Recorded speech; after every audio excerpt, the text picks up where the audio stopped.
आज हम कोई आए लेट हैं बहुजन ना हो समाजवादी जाए। पार्टी के प्रथम अधिवेशन भोपाल में जम्बूरी मैदान में, जिसका प्रसारण देख रहे हैं। और आप देखिए बहुत सारे लोग यहाँ आए हुए हैं और देखिए।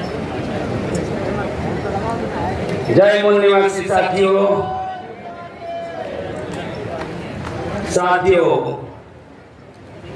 आज हमारा यानी कि बीएनपी का यानी कि बहुजन मुक्ति पार्टी का एक हिस्टोरिकल कन्वेंशन होने जा रहा है और उसके दूसरे सत्र में मैं आपके साथ सत्ता में भागीदारी भी नहीं कर सकते हैं। इसीलिए हम लोगों को जगाना होगा और राजकारण में हस्तक्षेप करने के लायक बनाना होगा। साथियों, हम लोगों ने 70 साल में सामाजिकरण बहुत किया। बहुत सारे नाने मोटे संगठन हमने इस देश में निर्माण किए, लाखों में संगठन हमने निर्माण किए, लेकिन परिणाम क्या होगा? क्या परिणाम? आज भी 0% परिणाम है। क्यों?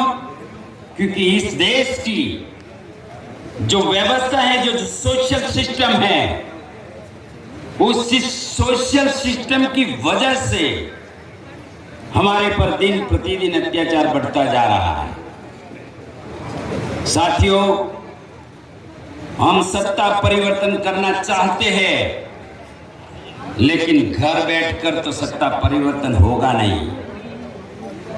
संघर्ष करना होगा। इसलिए हर साथी को समाज में मैसेज स्प्रेड करना चाहिए।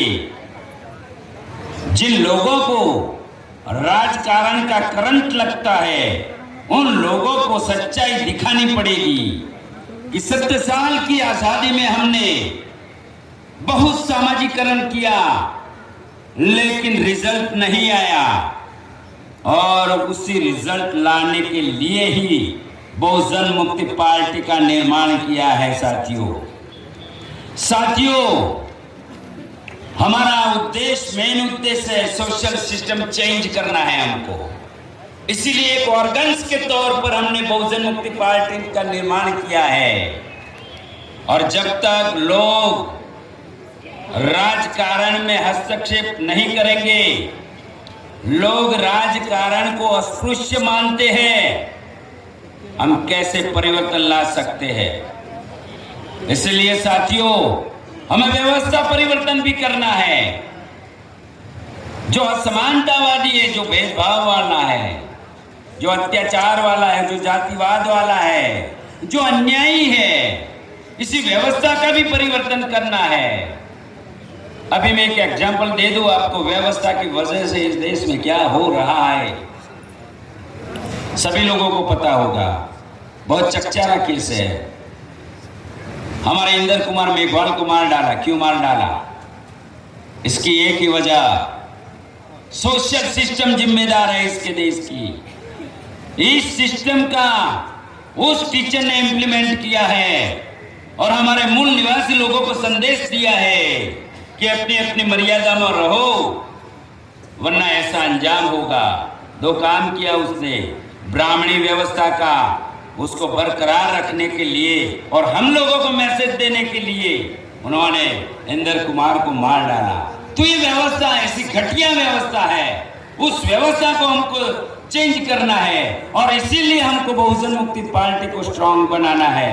जब तक बहुजन मुक्ति पार्टी पावर में नहीं आती, तब तक आपकी कोई भी समस्या का समाधान नहीं हो सकता। आप इस देश में मान सम्मान और स्वाभिमान से नहीं जी सकते हो। साथियों, आज बहुजन मुक्ति पार्टी गुरु साहब के बताए हुए उन्हीं सिद्धांतों पर चल रही है और इसीलिए हमें खुशी होती है। और हमारे सिद्धांत जो है वो इनके साथ हमें ये मंजूरी करते हैं हमें कि हम इनके साथ मिलकर चल सकें। और इसी बात को मैं आगे बढ़ाते हुए आप सभी को ये बताना चाहता हूँ कि आज जो ज्वलंत मुद्दे हैं वो यही है कि इस धरती पर, इस देश में बाबा साहब के, अंबेडकर साहब के बनाए हुए संविधान, जिन्हें बाबा साहब ने कभी सेल्फ रिस्पेक्ट मूवमेंट का नाम दिया था, वो आज इस देश में बिल्कुल खत्म हो रही है।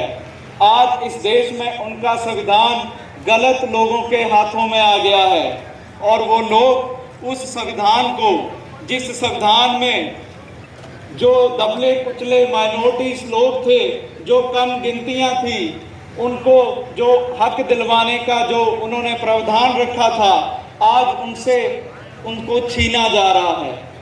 इस धरती पर गुरु नानक साहब ने सबसे पहले ये जो संघर्ष वो शुरू किया था, जब उन्होंने इस धरती में आकर एक सबको बराबरता दे दी और सभी धर्मों को, इंसानों को एक बराबर कर दिया।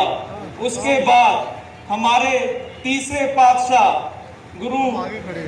गुरु अमरदास जी ने गुरुद्वारा गोविंदवाल साहब में एक बावली का, पवित्र बावली साहब का निर्माण करवाया और वहां पे लंगर प्रथा शुरू की, जहां पे जात अभिमानी जो थे और जिन्हें वो शूद्र कहते थे, जिन्हें जात पात के नाम पर बांटा जाता था, उन सभी को एक पंक्ति में बिठाकर लंगर प्रथा शुरू कर दी और सभी को एक ही जगह एक साथ बिठाकर खाना खिलाना जो है वो शुरू कर दिया।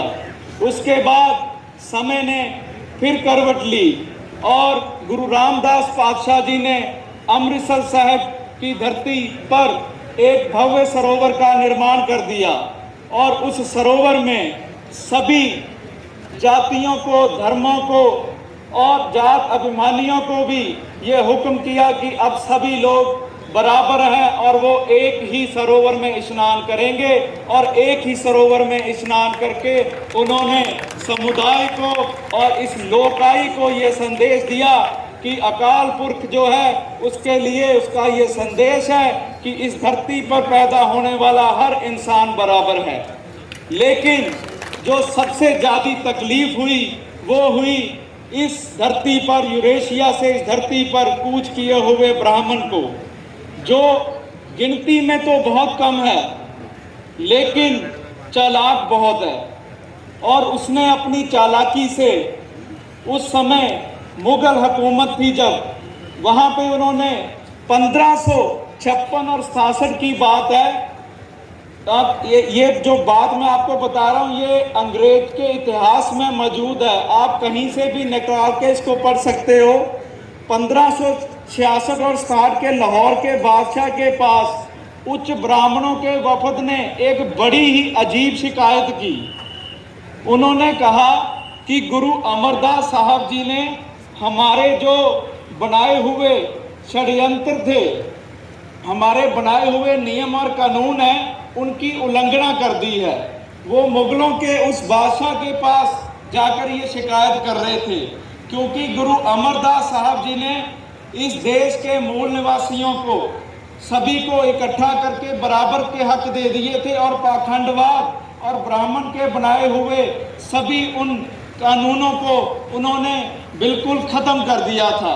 तो इस तकलीफ से ब्राह्मणों के उस वफद ने यह शिकायत की थी जो आज अंग्रेज के इतिहास में भी दर्ज है। सो मैं यही बताना चाहता हूँ कि तब से लेकर अभी तक वो अपनी चाल तो चल रहा है और वो कामयाब भी होता है, लेकिन इस देश का जो असल मूल निवासी है वो अपना संघर्ष भी जारी रखा हुआ है और संघर्ष करता भी है और जीतेगा भी। अब हमें जागना होगा। जब भी कोई बड़ा इनकलाब पैदा होता है, जब कोई बड़ी जागृति आती है, तो मुझे खुशी है कि मैं उस धरती से हूँ, पंजाब की उस धरती से, जहाँ पे सबसे पहले इस देश के मूल निवासियों ने इकट्ठे होकर, जो इस ब्राह्मण ने जो नाम दिया था, जो हमें शूद्र बताता था, वो शूद्रों ने इकट्ठे होकर अकाल पुरख की कृपा से, जिसकी अगुवाई 10वें गुरु साहब गुरु गोबिंद साहब जी ने की, शूद्र से खालसा बना दिया और शूद्र से खालसा बनाकर सभी को ठंडे बाटे का अमृत जो है वो बख्शिश किया और वो अमृत पीकर वही शूद्र ने इस धरती पर सबसे पहले अपना राज जो है वो बाबा बंदा सिंह बहादुर के रूप में पैदा किया और अपना राज लिया। इस 500 वर्ष के राज में दुनिया के सभी राज्यों में जो 500 वर्ष का इतिहास है, उस इतिहास में सिर्फ यही एक ऐसे दो सिख राज थे जहाँ पे किसी धर्म, किसी के साथ कोई अन्याय नहीं हुआ था। सभी को बराबरता प्रदान थी, सभी के धार्मिक आज़ादी थी, उनको अपने हक इस्तेमाल करने की आज़ादी थी। लेकिन महाराजा रणजीत सिंह ने भी इसी को आगे किया और 40 साल में जो उन्होंने एक ऐसा अच्छा राज दिया, लेकिन बदकिस्मती से कुछ गद्दारों की वजह से और कुछ षड्यंत्र और आज का जो ये सिस्टम है, जो आज आरएसएस की जो यहाँ पे हिंदुस्तान में जो सरकार हुकूमत है, इसकी अंग्रेजों के साथ मिली भुगत के साथ, क्योंकि ये लोग नहीं चाहते थे कि इनकी बनाई हुई नियम और कानून को कोई चैलेंज कर सके। वो चैलेंज किया था इस देश के मूल निवासियों ने, जो सिख धर्म अपनाकर उन्होंने अपना राज स्थापित किया था। लेकिन फिर वही हुआ, अंग्रेज की चालाकी से वो राज खुस गया और उसके बाद जब आज़ादी 1947 में दोबारा आई तो बाबा अंबेडकर साहब ने एक बड़ा अच्छा संविधान हमें दिया। उन्होंने यही कोशिश की कि जो शिक्षा गुरु साहब ने दी थी कि सभी को बराबरता हो, दबे कुचले हुए लोगों को ऊपर उठने का मौका मिल सके और उनका जीवन स्तर अच्छा हो सके। लेकिन वो संविधान गलत लोगों के हाथ में आकर आज पूरी तरह से तहस नहस हो चुका है। आज आर्टिकल 14 इस देश का जो कानून है, वो 14 सारे धर्मों को, सारे जो धर्म है यहाँ पे लोग हैं, उनको बराबरता प्रदान करता है।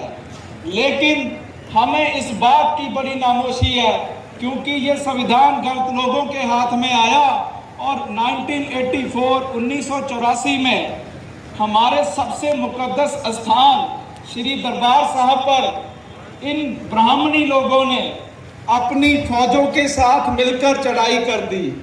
दुनिया के इतिहास में ये पहली बार हुआ जब अपने ही देश की आर्मी अपने ही देश के लोगों के ऊपर चढ़ा दी जाती है। तब इस देश की, इस संविधान की इस धारा का पूरी तरह से जो है वो अपमान हुआ। हमें इस बात का खेद है कि उसके बाद हमें कोई इंसाफ नहीं मिला। हमने दर दर की ठोकरें खाई है, हमने तब से लेकर अब तक आवाज उठाई है,